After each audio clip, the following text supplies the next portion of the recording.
Melusine by Reid Chapter 17, Visits and Scruples. That night, when he was in bed, Roger was visited. He heard her coming, the familiar whispering, rustling sound. He waited for the fear to engulf him, fear as old as the garden and as instinctive as reaching out when you're falling. But it didn't come.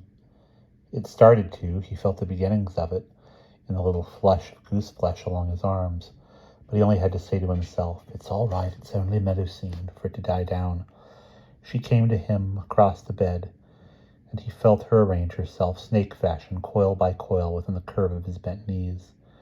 At last he felt the weight of her head and the first foot of her length come to rest very gently, as if unsure of her welcome, across his hip. He reached out his hand in the darkness, then took courage. After all, he had no way of knowing how much of her snake responses, snake instincts, might be working. She might not be able to help striking at him if he touched her. As his hand moved slowly toward her, he remembered how, even as a girl, as herself, she had lashed out at him that day by the tower, her hand moving with all a snake's speed and self-protecting violence. But he felt he must touch her now. Let her know that he was with her, not afraid of her, that as much as an ordinary person could, he understood, and did not shrink from her in this awful form. Besides, he wanted to touch her, even like this. The small, flat head lay under his hand, warm, cool, rough, smooth, pulsing softly with life. He stroked her very gently. She lay still. He wanted to speak to her. The words he wanted to say were, "You're all right. You're safe with me." But he didn't speak. She probably couldn't understand human speech when she was like this, and anyway, it wouldn't be true. She was safe at this moment, yes. That was why she came down here. He knew that now. To not be in her bedroom, to be where her father couldn't get at her. She came through the hole in the floor, probably when there was nobody living below as well, to hide and be safe. But Roger couldn't really protect her.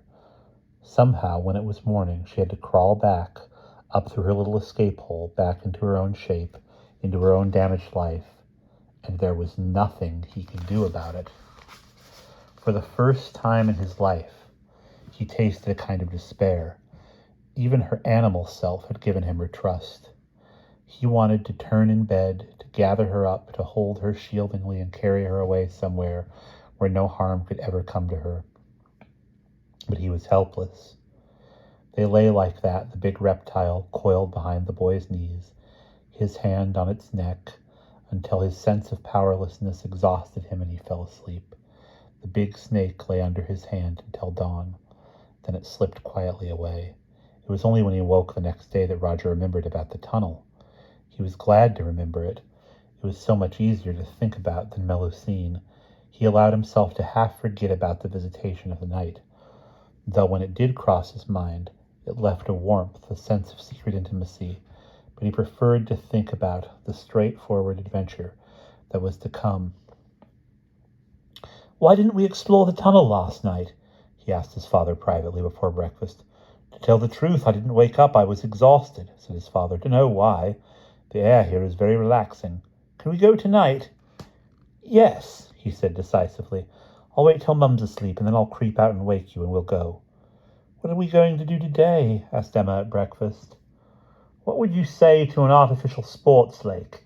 "Yes!" the twins chorused, and Roger heard himself join in. "Can Melusine come?" he asked before he could stop himself, and then braced his mind for some teasing. But it didn't come. It seemed the twins had decided they liked Melusine. "Yeah, let's invite her," said Polly. "Have you seen her this morning?" asked Emma slyly. "No. How should I?" "Well, you know. You're her lonesome goat herd, or you were." Roger frowned. It was as if the goats had been just a way of getting to know her, and now they'd served their purpose. He had lost interest in them, but he felt guilty about this. After all, whatever happened the rest of the time Melusine had to milk the goats morning and evening, Roger knew that with his help this chore was easier and quicker. There was plenty he could do for her. This was something he could do. His mother noticed a frown and interpreted it rightly. "It's still early," she said. "Why not dash around now and see if she's still milking? And you can ask her if she wants to come to the lake with us." Roger went out through the big room window and took the shortcut. He met Melusine at the corner by the tower. He stopped when he saw her. She looked just as usual, and he knew that when he got closer to her she would smell of goat and milk. It struck him as incredible, this ordinariness, this down-to-earthness, watching her walking carelessly toward him. He felt as he might have done a few days ago if he had rounded a corner and met a large snake gliding through the grass. Its skin the same gold and green diamond pattern as Melusine's t-shirt. "Melusine?" he heard himself ask, as if he were not sure it was her. "Oui, Melusine," she said with her little hint of mockery. Did she know what she did when she was the snake? Did she know that she had come to curl up trustingly beside him in the night, and that he had stroked her little head, and that they had fallen asleep together? He cleared his throat and tried to shake off the sense of two realities. "Have you finished milking?" "Oui, j'ai fini milking," she said, still mocking. "Merci de non assistance." He flushed. She was being sarcastic now about his failure to turn up. "Would you come with us to the lake? Le lac," he translated when she gave him her blank look. "Quel lac?" "I don't know its name. You can swim there and go windsurfing." Qu'est-ce que c'est windsurfing? "It's a sport, great fun. You'll see if you come." She rested her weight on one leg, then stared out at the fields. He sensed how badly she wanted to come. "Je ne peux pas," she said at last. Her voice was hard but unsteady, and she avoided his eyes. "Why can't you?" "Mon père ne serait pas d'accord." Why should you care if he doesn't like it? Roger thought, feeling anger rising in him, but now her eyes were on him and he read a warning in them. There was no point in saying any more. He stared at her for a second and then turned so that she wouldn't see his disappointment and walked away, but it was strangely difficult. It was as if a piece of elastic linked them and was trying to snap him back, pulling harder and harder as the distance between them increased. He took a deep breath, and this tension eased. It stopped altogether when he had climbed in through the window of the big room. He ran his hand lightly over the inlaid table as he passed. The family spent a pleasant day by the lake. It was a beautiful spot. "Too commercialized," said their mother, "but you could have fun there, and there was company." They met another English family who had a boy somewhat older than Roger called Simon. Simon knew how to windsurf and spent quite a long time trying to teach Roger, but he just couldn't get the hang of it. He kept falling off the board and clambering on again, much to the entertainment of the twins, and then trying to heave the tall, unwieldy sail out of the water.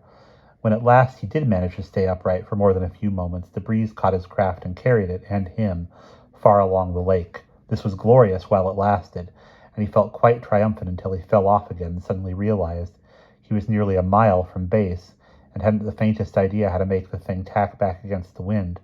Simon came glidingly alongside, looking enviably in control. "Don't even try it, you'll wear yourself out," he called. "The rescue launch will come out for you. Just don't make them turn out too often, or they get fed up and order you ashore." Roger privately thought this was not at all a bad idea.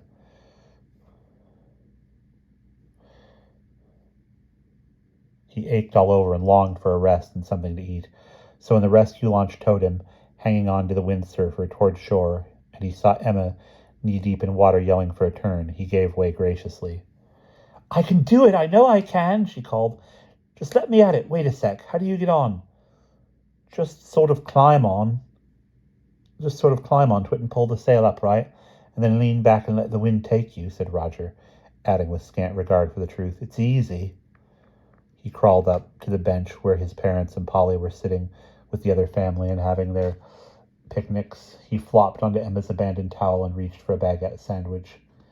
"Easy, is it?" asked his father sardonically. "Well, when you know how, it might be."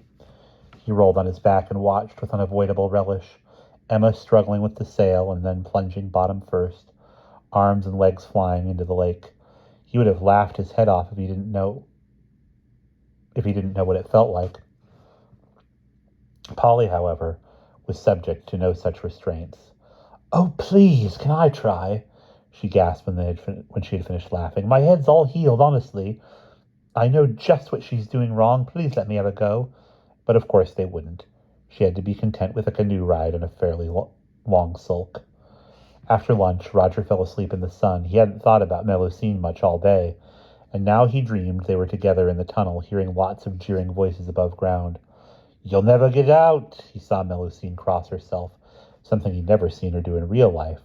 When he woke, he realized the voices were those of the people by the lake, enjoying themselves, but still he felt subdued in the shadow of the dream, and discovered, as they drove home, that he wasn't looking forward to the adventure to come quite as wholeheartedly as before. After supper that night, they decided to play a game. The twins had been almost unable to believe it when they discovered, on first arriving, the splendors of the chateau did not include a television. They had literally never been without one before. Even the cottage in the wilds of Wales had a black and white set. "But what should we do after tea?" Polly had wailed. "Read," said their mother firmly. "Do holiday work." "Or play games," said their father, who loved playing games. Roger hadn't minded so much. He was not so stuck on TV as his sisters. He could live without it. Besides, he liked games too. This happened to be the first night on which they'd had nothing better to do, or not been too sleepy. "Let's play Monopoly," suggested Roger. "No, let's act out titles." This from Emma, who fancied herself an actress. "Well, I'm not going to play stupid Monopoly or act out boring titles," said Polly. "I want to play Trivial Pursuit." "As it happens, we're playing Scruples," said their father. He had just been given this game for his birthday by his jokey brother. The children had never played it, and when the rules were explained to them, couldn't see the point of it. "This sounds dead boring," protested Polly, while their mother muttered that of course it wasn't suitable for kids. Somehow or other they got going on it. You had to read out moral problems printed on your cards and try to guess which player would give you the answer you wanted. When Roger discovered that the rules allowed the person to give an untrue answer, like saying that no, they wouldn't force their child to take back a record he'd stolen from a shop, when obviously they would, he lost interest. But he recovered it when he found out you could make up questions if you could do it convincingly. That was much more fun than reading out a lot of rubbish that mainly only applied to grown-ups. So when his turn came, he had a made-up question already. "Dad, if your teenage daughter asked for £5 and you knew it was to get her ears pierced, would you give her the money?" "Certainly not." Roger grinned and got rid of the card, which had actually asked some complicated question about dirty dealings on the stock exchange that he couldn't make head nor tail of. Next time around, he asked Emma, "If your drama teacher told you could have the lead in the next school play in exchange for snitching on all the smokers in your class, would you?" "Yes," she said without hesitating, adding defensively as Polly gawked at her in disbelief. "Well, it's going to kill them if they don't stop, isn't it? So I'd be doing them a favor." "Doing yourself one, you mean," said Polly. "Snitch? I wouldn't snitch, not if I was offered a part in Dynasty." "I challenge you," said their father suddenly to Roger. "That's not a genuine question." "How do you know?" "Snitching. It's not on the card." "Oh, okay," said Roger. "I lost anyway. I thought she'd say no. Fancy having a squealer for a sister." He reached for another card. Emma went scarlet. "I hate this game. I'm not going to play anymore." "Where are you going?" asked her mother as she slapped down her cards and headed for the French windows. "For a walk." Roger, feeling faintly uneasy, watched her let herself out into the dark. Then he forgot about her and started working on his next question. It took all the time till his next turn. This time he directed it at his mother. "If you suspected that a child," he stumbled a little, but quickly corrected himself, "a neighbor's child was being ill-treated by her parents, would you tell the police?" His father laid down his cards and looked at him. Then he looked at his wife and waited. She gave it some consideration. Roger found he was holding his breath. "Yes," she said. "Would you, really?" their father asked seriously. "Wouldn't you?" "I'd say that's definitely, and it depends." "On what, for heaven's sake?" "Well, what does ill-treated mean? A clip on the ear? A shouting match?" "Ill-treated means ill-treated, not punished or yelled at. It means a child's being starved or battered or abused." "Ill-treated means abused, doesn't it?" Does it? I thought abused meant, well, more to do with sex, supplied Polly blandly. Mum's answered. My turn, Roger. If you backed your car into another car and nobody saw you, would you leave your name and address for the owner? Roger didn't hear the question. He stared at his cards unseeingly. Sex. It was out. The word had been said and he'd heard it and couldn't pretend he hadn't. He felt suddenly so agitated that he couldn't sit still. He jumped up from the table, knocking it with his knee and scattering some of the heaps of cards. I'm going to look for Emma, he said loudly. She shouldn't be out in the dark by herself. His father half arose, his face suddenly tense. It's not dark, he said, but it nearly was. Wait, Roger, I'm coming too. And he threw down his cards, grabbed up the torch, and ran after Roger into the garden. And that's the end of chapter 17.